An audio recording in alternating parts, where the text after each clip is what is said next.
Songezo Mabece on SAfm.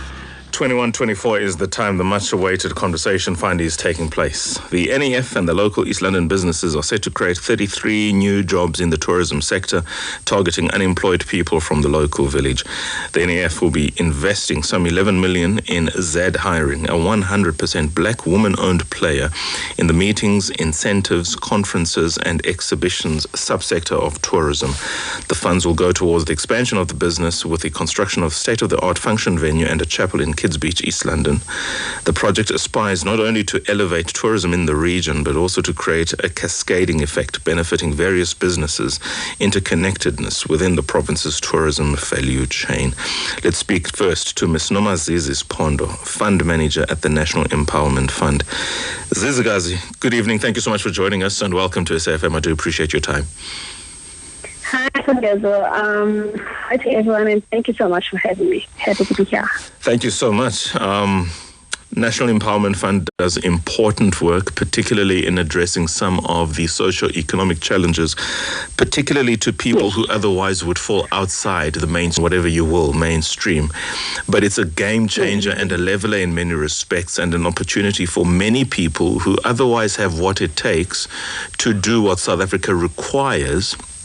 Young entrepreneurial spirit people, especially from the previously disadvantaged groups, but not necessarily only them. Tell us about the impact of the NEF and some of the success stories you have witnessed over the time of your being there.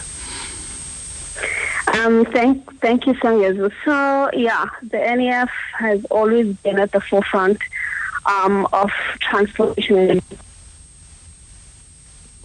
I'm losing my guest. The NEF has always been at the forefront of transformation.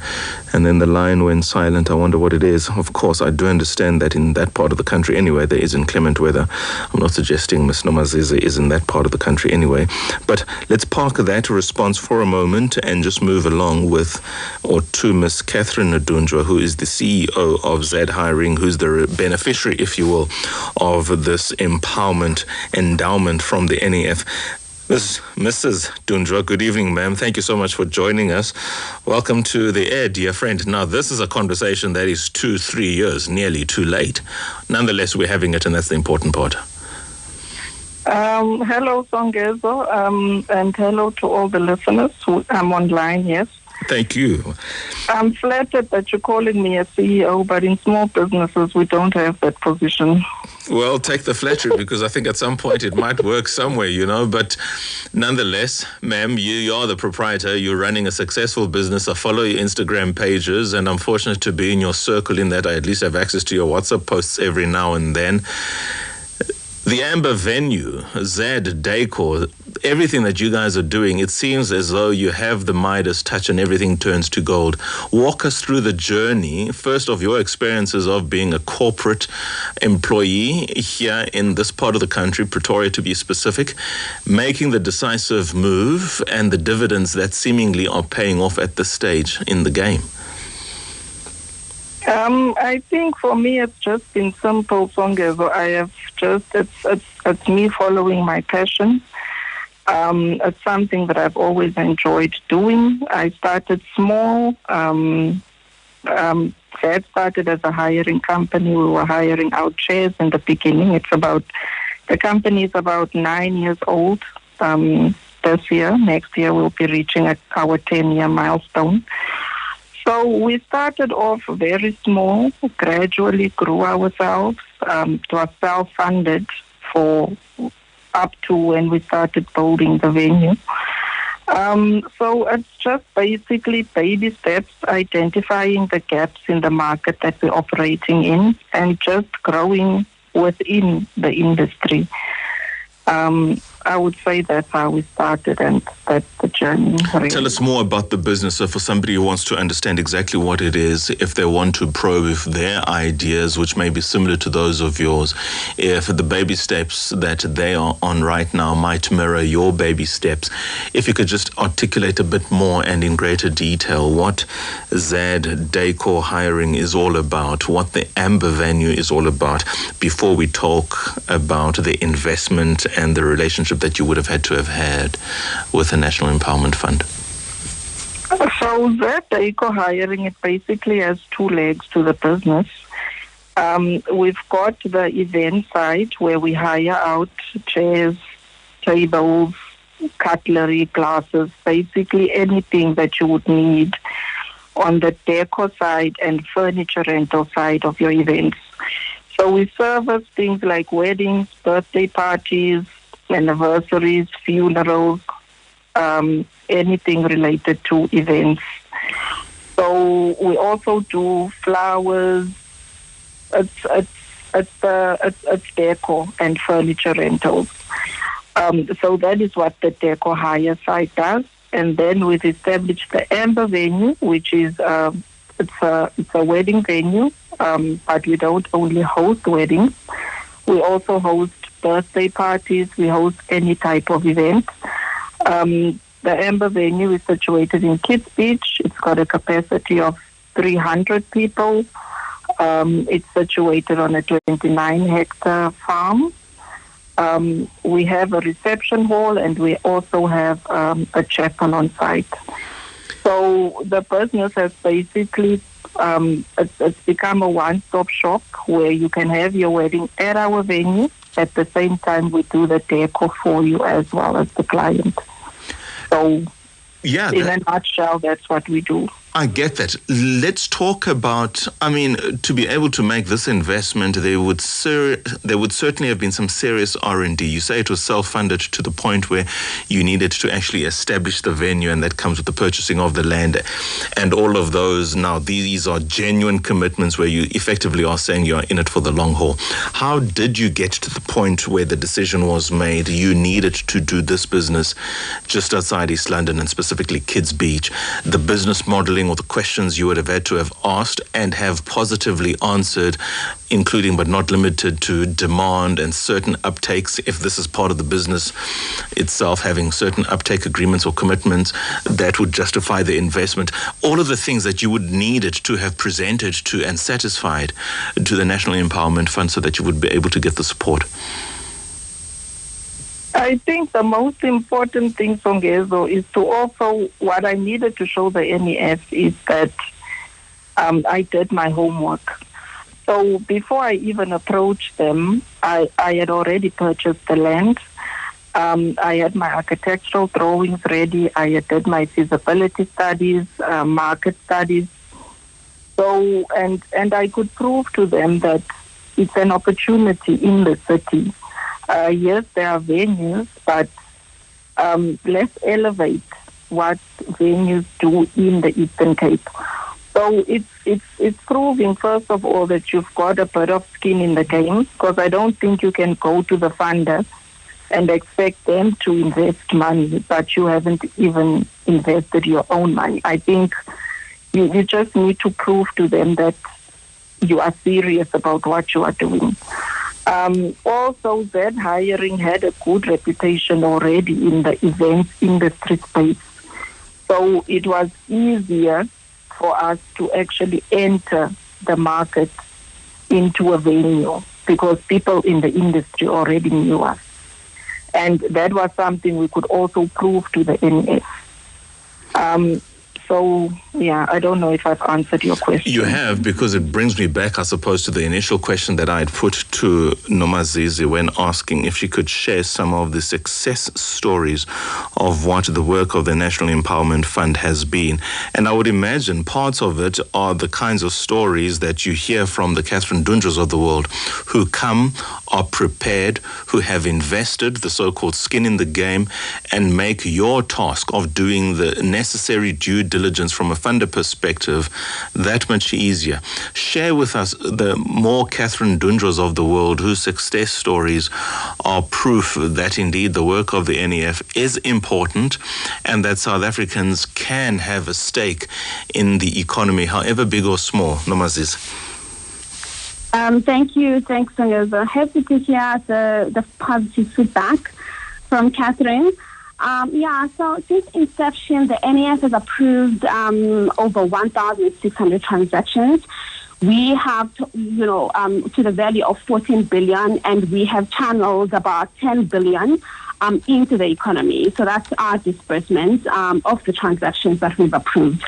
And all of that, all the disbursements that we've made have resulted in the creation of over 120,000 jobs. And in fact, in the tourism space, I'm happy that we're talking to Catherine today. So tourism is a very important sector for the NEF, and we're seeing a lot of applications from, the targeted regions, the rural areas and the township economies outside of the main metros.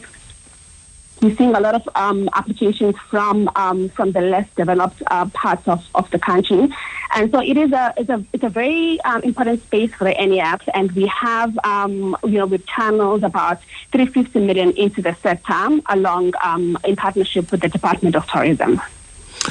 Let's talk about an important concession that Catherine made reference to, and I think this is something that. Yes.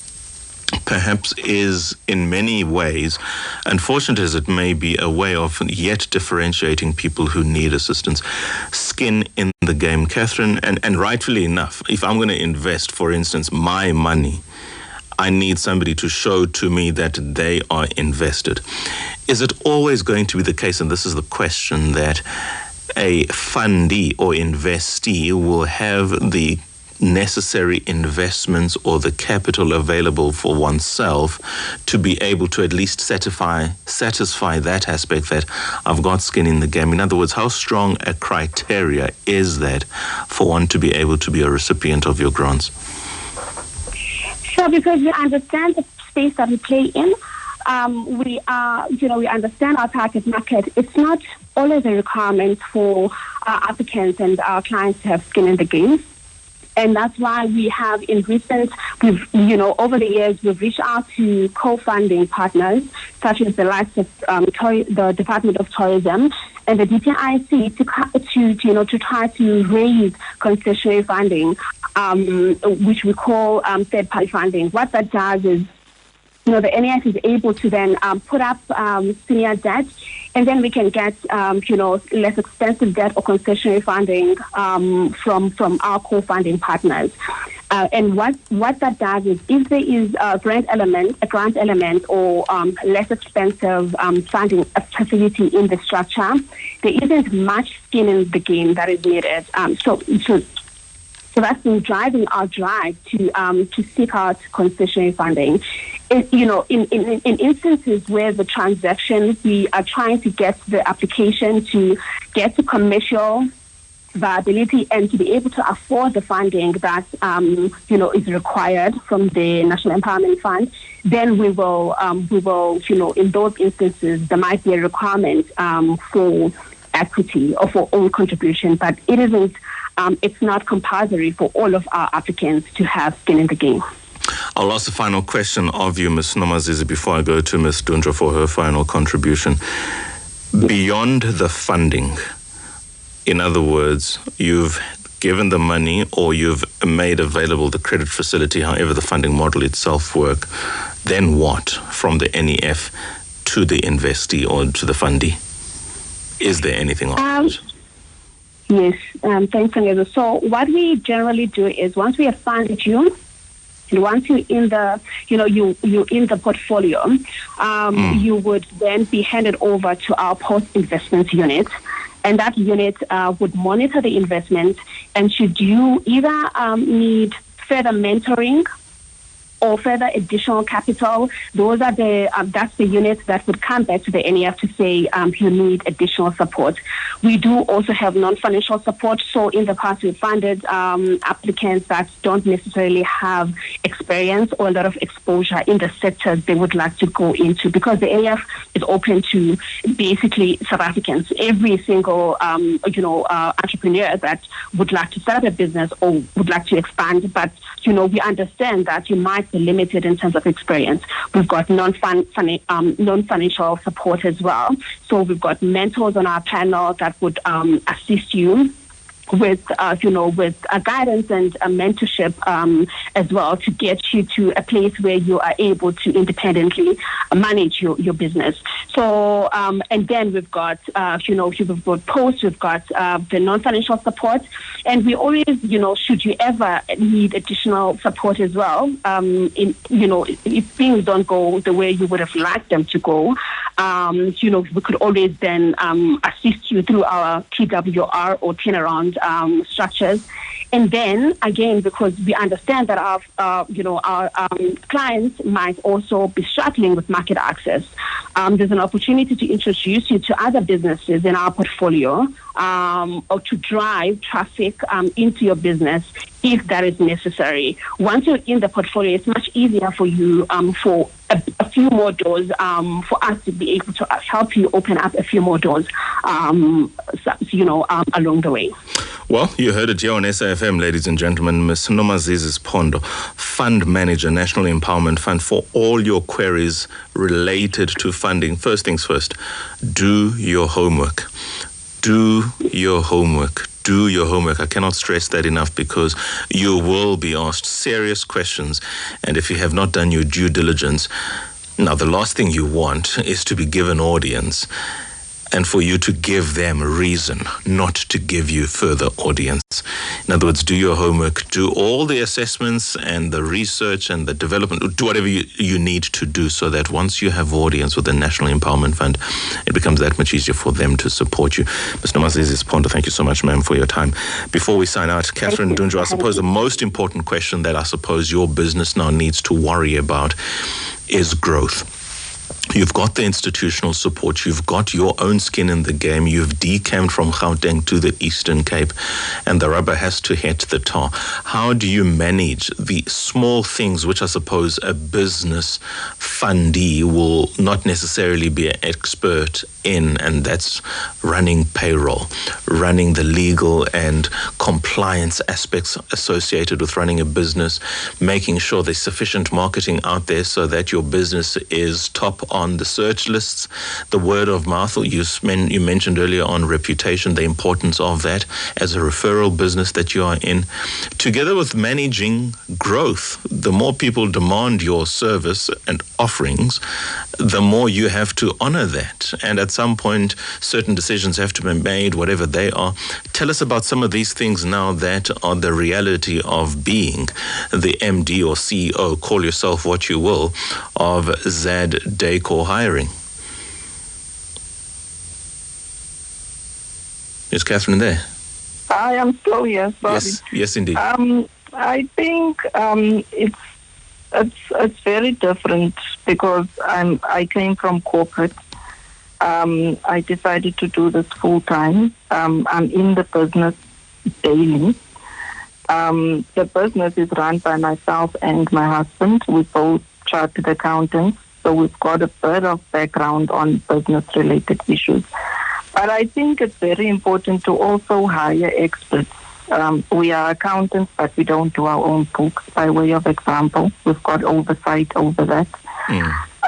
And it's just also one of the biggest challenges is working capital management, because we are in a very seasonal space. We're busy 1 month, we're quiet another. So it's what's very important in this space is actually managing your cash flows. You need to be able to pay your debts in the quiet months as well. You need to pay your staff. Also, just being surrounded by a very strong team. A lot of the guys that are with us still today, they were with us even in the hiring company. They've been with us for almost the entire 10 years that we've been in operation. So it's building trust with your employees and understanding that the importance of having the right people in your business. And just giving people a good service, not forgetting that actually our primary funder is our client. Whenever we have an event, we need to ensure that if we've got 200 people at the Amber venue, let's make sure that at least one comes back. And that person brings another 100, and then we make sure from that 100, one comes back. And slowly but surely the business will grow. We're only literally 8 months old. We have hosted 30 events. There's 34 weeks in 8 months, so that's one event almost every week. So we are doing something right. Yes, we are not perfect, but we are definitely doing something right. I think the gap was definitely there in the market, judging by the response that we are getting from people in East London. And our long-term aim is not just to be a venue in East London, but it's actually to become a destination venue where someone from Joburg actually wants to come and get married in East London because they want to use the Amber venue. So we do have a bigger plan that we are working towards, but I believe in baby steps. I think if I had approached the NEF 10 years ago and told them that I wanted to build a venue, my funding would have probably been declined. But I had to start with 100 chairs, move to 200 chairs, the hire out cutlery, do the work first, and then ask for these big monies in inverted commas. So I think it's about baby steps, and growth will come. Do the right thing, do right by your clients, value them, value your staff, and just, and then literally just think about what you do. Don't just do it. Think about what you do. Don't just do it. Value your clients, value your staff, do your homework, and then the big problems will come, as will the open close quote, big money. Thank you for your time, Miss Catherine Dunjwa of ZAD Hiring. I'm not going to give you a title, but it's enough to say this is your brand, this is your baby, and may your baby grow old and outlive you. You have my best wishes. Thank you, Naba. She remembered. Fantastic. 21:46, everybody. We're doing well here. Let's play some voice notes from the previous conversation. Thank you so much to Miss Nomazizi Siphondo and Miss Catherine Dunjwa for that. Hi, guys. It's a great topic, and I think it's a very crucial one that we all need to talk about.